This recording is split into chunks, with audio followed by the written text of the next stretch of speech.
For 10 years, Earth had endured, 10 years of watching alien ships violate their space, 10 years of diplomatic messages met with silence, 10 years of mysterious disappearances of research vessels, unexplained attacks on outposts, and thinly veiled threats. But today, Earth's patience finally ended. Grand Admiral Jackson Chen stood before the United Earth Defense Council, his face grim as he played the footage from New Haven Colony. The peaceful civilian settlement on Europa, home to 10,000 colonists, had been reduced to frozen rubble by an unprovoked alien attack. Among the dead were hundreds of children. "They think we are weak," Chen declared, his voice carrying across the silent chamber. "For a decade, they've tested our borders, destroyed our ships, and killed our people. We sent peace envoys, they were destroyed. We attempted communication, they responded with silence. We showed restraint, they saw it as weakness." The council members watched as tactical displays showed the positions of the alien vessels. The Drachnid ships, as Earth had dubbed them, had grown bolder with each passing month. They now openly patrolled the asteroid belt, their massive warships a constant reminder of their technological superiority. But what the aliens didn't know was that Earth had been preparing. Behind the facade of a peaceful, diplomatic civilization, humanity had been building, learning, planning. Colonel Rebecca Winters, head of Earth's Special Weapons Division, stepped forward. "Project Thunder is ready, Admiral. All planetary defense systems are operational. The orbital platforms are armed and masked. Ground-based ion cannons are charged, most importantly." She paused, allowing herself a small smile. "The Aegis fleet is complete." Hidden in underground bases across the solar system, Earth had constructed its response to alien aggression. 500 warships, incorporating reverse-engineered alien technology and human innovation. Weapons that could match and exceed anything the Drachnids had demonstrated. "They believe we are primitive," General Michael Akanjo added, his African accent thick with controlled anger. "They see our diplomatic attempts as proof of our weakness. Today they learn how wrong they are." The council vote was unanimous. After 10 years of patience, of turning the other cheek, of trying to avoid war, humanity would strike back. The order was given. Across the solar system, hidden bases activated. Beneath the surface of Mars, massive hangar doors opened. In the clouds of Venus, cloaked shipyards revealed their deadly cargo. From Earth's oceans, submarines launched not missiles but spacecraft. Admiral Chen opened a channel to all Earth forces. "This is Command Actual. Authorization Code Prometheus. Begin Operation Reckoning." The first strike caught the Drachnids completely off guard. Their ships over Europa, celebrating their easy victory over the civilian colony, never saw the quantum torpedoes coming. 3 massive alien warships vanished in balls of plasma fire. In the asteroid belt, supposedly primitive human mining ships suddenly transformed, weapon systems emerging from false hull plates. The alien patrol fleet found itself caught in a deadly crossfire. Colonel Winters watched from her command center as the carefully laid trap was sprung. "Launch the Valkyries," she ordered. Squadrons of advanced fighter craft, products of a decade of secret development, streamed from hidden bases across the solar system. The aliens had thought humans were simple prey. They had mistaken patience for weakness, restraint for fear. Now they would learn the truth: humanity had been a sleeping giant, and they had just awakened it. "Send the broadcast," Chen commanded. Earth's message was transmitted in every known alien language on all frequencies. "You came to our home, you killed our people, you thought we were weak. This is humanity's response. Retreat now or be destroyed. There will be no further warnings." The Drachnid ships began to rally, moving to attack positions. Their response came in the form of energy weapons firing at Earth's fleet. But this time humanity was ready. Defensive shields based on stolen alien technology and improved by human engineers held firm.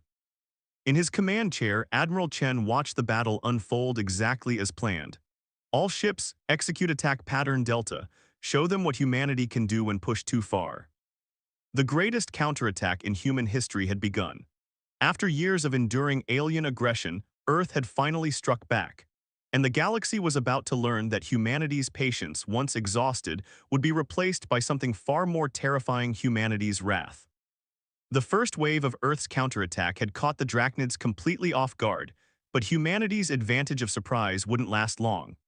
Admiral Chen knew they had to press forward before the aliens could regroup and bring reinforcements from their home systems. From his command center aboard the EDS Nemesis, Earth's most advanced battleship, Chen watched as tactical displays showed human forces pushing outward through the solar system. The Drachnid fleet was in disarray, their formations scattered, their commanding ships desperately trying to coordinate a response. "Status report," Chen demanded, his eyes fixed on the holographic battle map. Captain Natasha Volkov, his tactical officer, responded immediately. "Sir, Operation Reckoning is proceeding as planned. Our forces have secured the Jupiter orbital zones. The Drachnid fleet is retreating past Saturn's rings. However," she paused, frowning at her display, "we're detecting unusual energy signatures from their remaining capital ships." Deep within the Nemesis, Dr. Marcus Wung monitored the readings from the ship's quantum sensors. As Earth's leading expert on alien technology, he had spent years studying stolen Drachnid tech. What he saw now made his blood run cold. "Admiral," Wung's voice crackled over the comm, "they're powering up something big. Energy patterns suggest a weapon system we've never seen before. Whatever it is, it's drawing power directly from subspace." Chen's expression hardened. The Drachnids were finally showing their true capabilities. All ships' defensive formations activate quantum shields at maximum power. The alien response came with devastating force. From the largest remaining Drachnid vessel, a beam of pure crimson energy lanced out, cutting through space itself. Where it touched, reality seemed to twist and tear. 3 Earth ships vanished instantly, not destroyed but erased from existence. "Reality distortion weapon," Wung reported, his voice shaking. "They're literally unmaking matter at the quantum level." But Earth had prepared for this too. Colonel Winter's voice came through on a secure channel, initiating Project Oracle. "Stand by." Hidden satellites around Saturn activated, generating a complex web of quantum fields.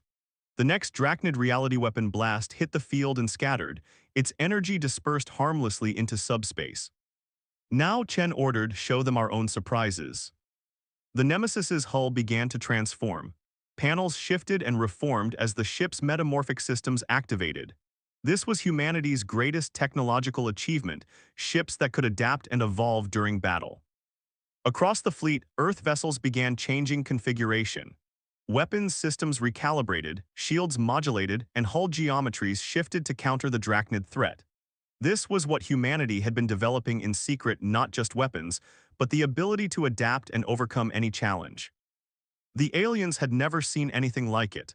Their rigid, unchanging technology was suddenly faced with an enemy that could evolve mid-battle. "All ships execute attack pattern Omega," Chen commanded. "Target their capital ships. Don't let them bring any more reality weapons online." Earth's fleet moved with perfect coordination. Smaller ships darted between the lumbering Drachnid vessels, their adaptive hulls shifting to present minimal target profiles. Larger battleships transformed into weapon platforms, concentrating fire on key enemy vessels. In the midst of the battle, Captain Volkov spotted something crucial. "Sir, the Drachnid ships, they're all connected to their flagship through some kind of quantum network. That's how they're coordinating their forces." Chen smiled grimly.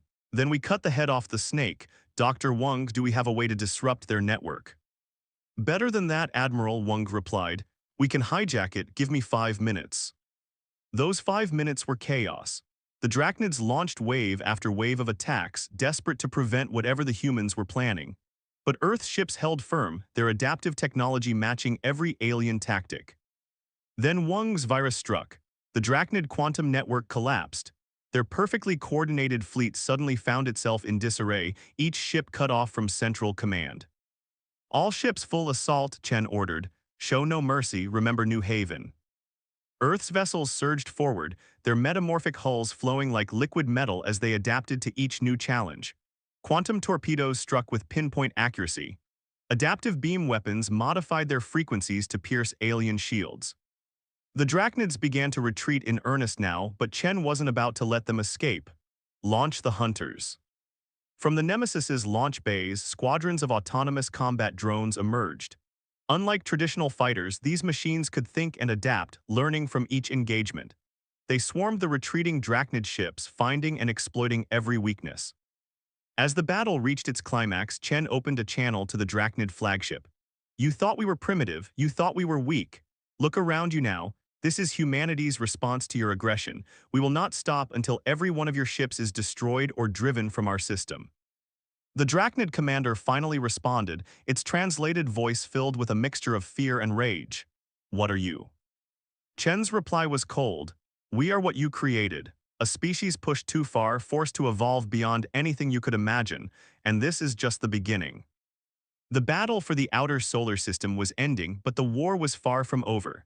Earth had revealed its true strength, but Chen knew the Drachnids would return with greater numbers, more powerful weapons.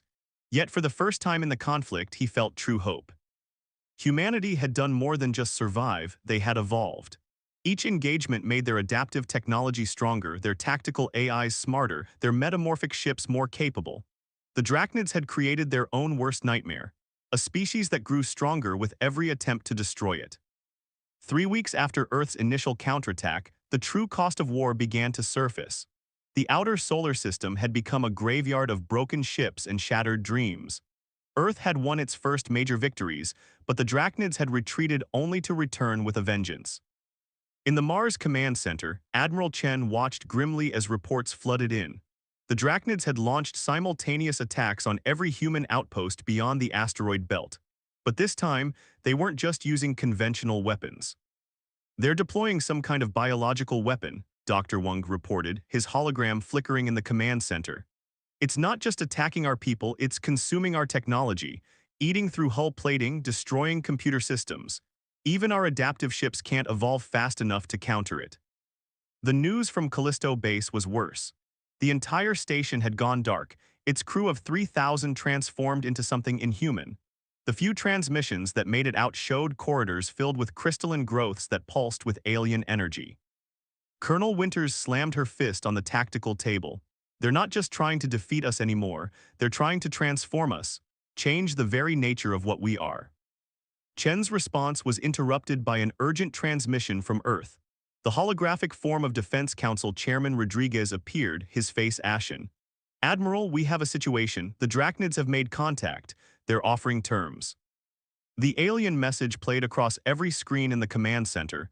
Your resistance is admirable but futile. Accept integration into the collective or face extinction. You have 24 hours to respond. Dr. Wang's analysis confirmed their worst fears.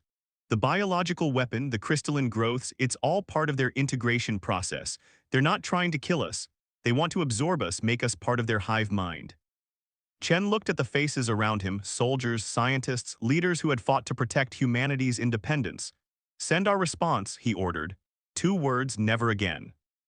The next hours were a blur of activity. Earth's remaining forces consolidated around Mars and the inner system.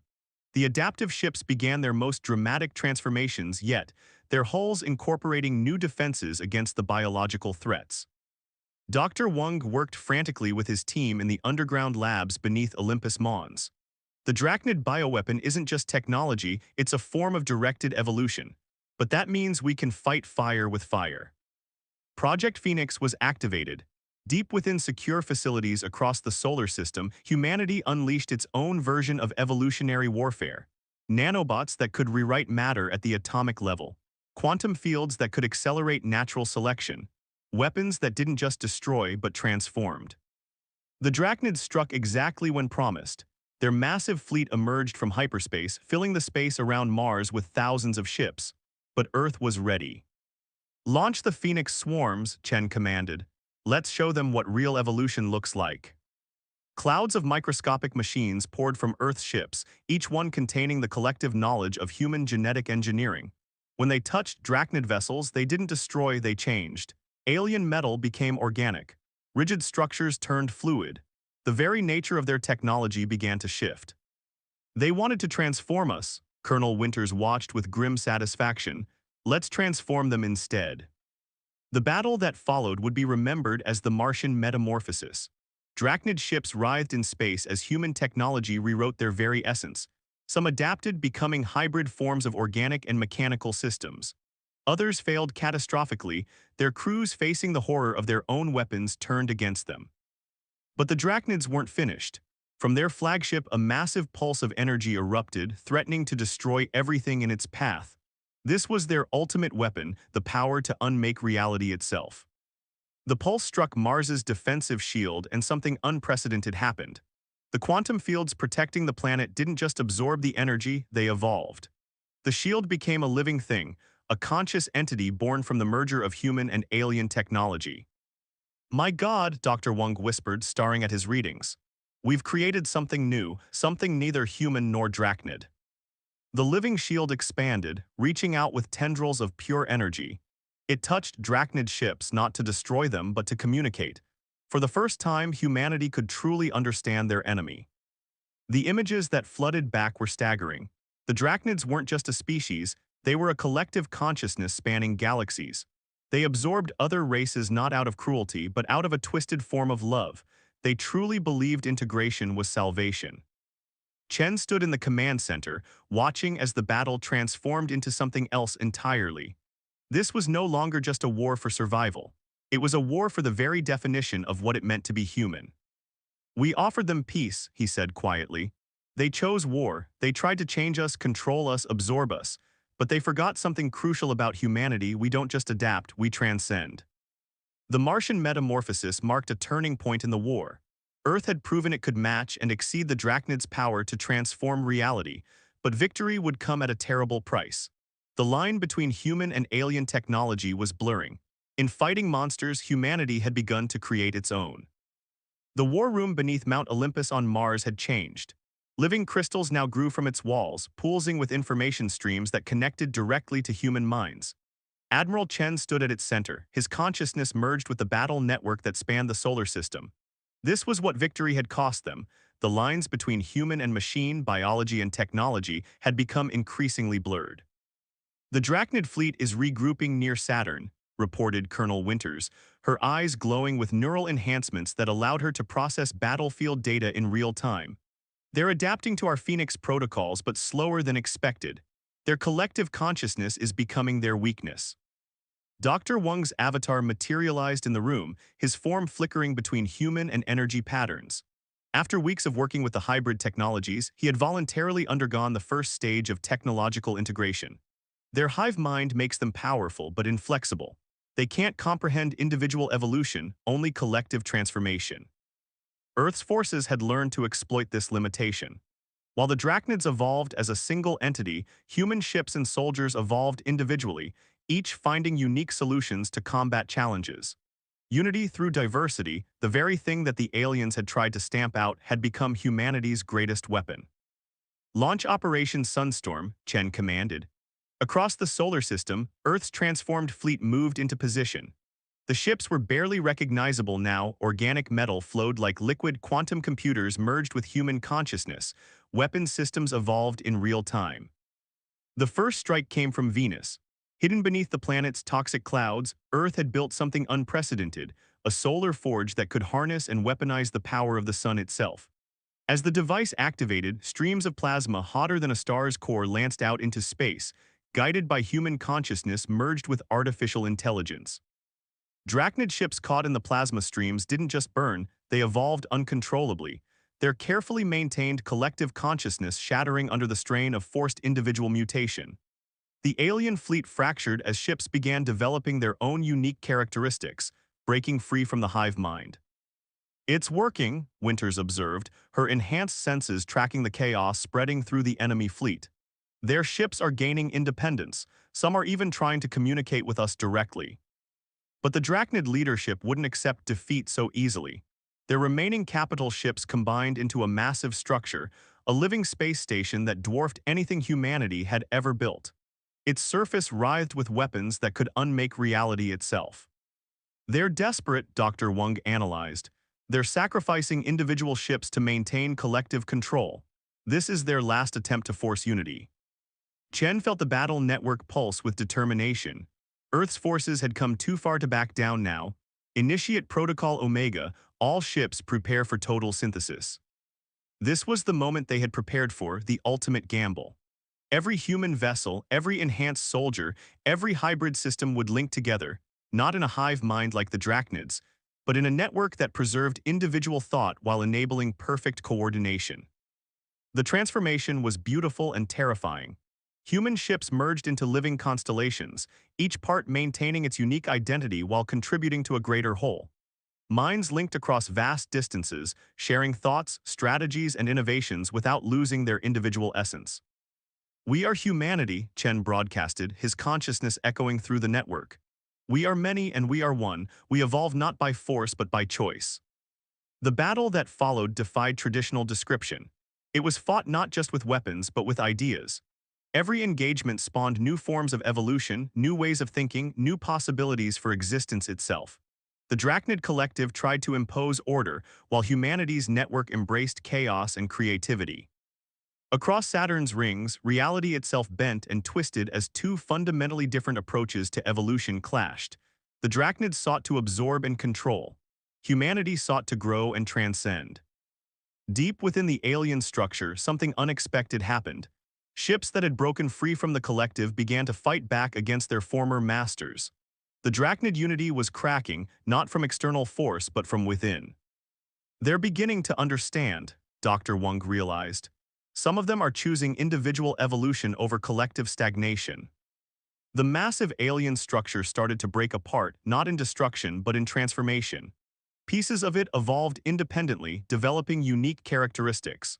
The strict hierarchy of the Drachnid Collective was dissolving into something new, a network of independent but connected entities, much like humanity's own structure. Admiral Chen opened a channel to all forces, human and alien alike. "This is how humanity fights. Not by destroying but by transforming, not by controlling but by freeing. Join us not as slaves to a collective but as individuals in a greater network." Across the solar system, Drachnid ships began to power down their weapons. The rigid patterns of their collective consciousness fragmented into countless individual minds, each one experiencing freedom for the first time. Victory was near, but Chen knew this was just the beginning. Humanity had not just won a war, they had sparked a revolution that would spread across the galaxy. The age of forced unity was ending. The age of chosen connection was about to begin. Looking out at the transformed battlefield, Chen reflected on how far they had come. Earth had started this war to defend itself against alien aggression. They would end it by showing the galaxy a new way to evolve, not through conquest but through choice, not through absorption but through cooperation. 1 month after the Battle of Saturn, Earth had changed forever. The skies above every major city shimmered with quantum barriers, their surfaces rippling with colors no human eye could have seen before the war. Hybrid towers of living metal stretched into the clouds, hosting both human and freed Drachnid minds in a network that spanned the solar system. Admiral Chen stood in the newly constructed Unity Chamber in Geneva, his enhanced consciousness aware of every being present, human, machine, and former Drachnid alike. The chamber itself was a testament to how far they'd come, its walls flowing with organic technology that responded to thought and emotion. "The war is over," Chen announced to the assembled representatives of Earth and the reformed Drachnid ships. "But our journey is just beginning." Dr. Wang, now more energy than flesh but still distinctly human in thought, projected data streams into the shared consciousness of the chamber. "We're detecting signals from across the galaxy. Other species held under Drachnid control are breaking free. The revolution we started here is spreading." Colonel Winters, her neural enhancements now refined to perfect balance between human intuition and machine precision, brought up tactical displays showing the transformation spreading across known space. The old Drachnid Collective is collapsing, but something new is taking its place, a voluntary network of free species, each maintaining their unique identity while sharing knowledge and resources. The changes weren't limited to just technology and politics. Humanity itself was evolving, not through force but through choice. Some, like Dr. Wang, chose deep integration with the new hybrid technologies. Others, like Chen, maintained a more traditional human form while accepting limited enhancements. The key was that each person could choose their own path of evolution. "We remember how this began," Chen addressed the chamber. "The Drachnids pushed us too far, killed our people, threatened our existence. Earth's patience ended and we struck back with everything we had. But in fighting for our right to remain human, we discovered what humanity truly means." A former Drachnid shipmind, now calling itself Liberation, joined the discussion. Its consciousness was no longer bound by the rigid collective, but free to express individual thoughts. "We thought unity could only come through force. You showed us that true strength lies in voluntary connection, in celebrating differences rather than erasing them." The achievements of the past month were staggering. The hybrid technology born from the war had already begun healing Earth's environmental damage. Colonies on Mars and Venus were being transformed into paradises that could support multiple forms of life. The asteroid belt had become a vast network of living stations, each one unique in design and purpose. But challenges remained. Not all Drachnid ships had accepted the new way. Deep in the galaxy, pockets of the old collective still clung to their beliefs in forced unity, and there were other threats, other species watching and waiting to test Earth's new power. "We are not conquerors," Chen declared, "but neither are we passive. Earth will help any species that wants to break free from forced collectivism.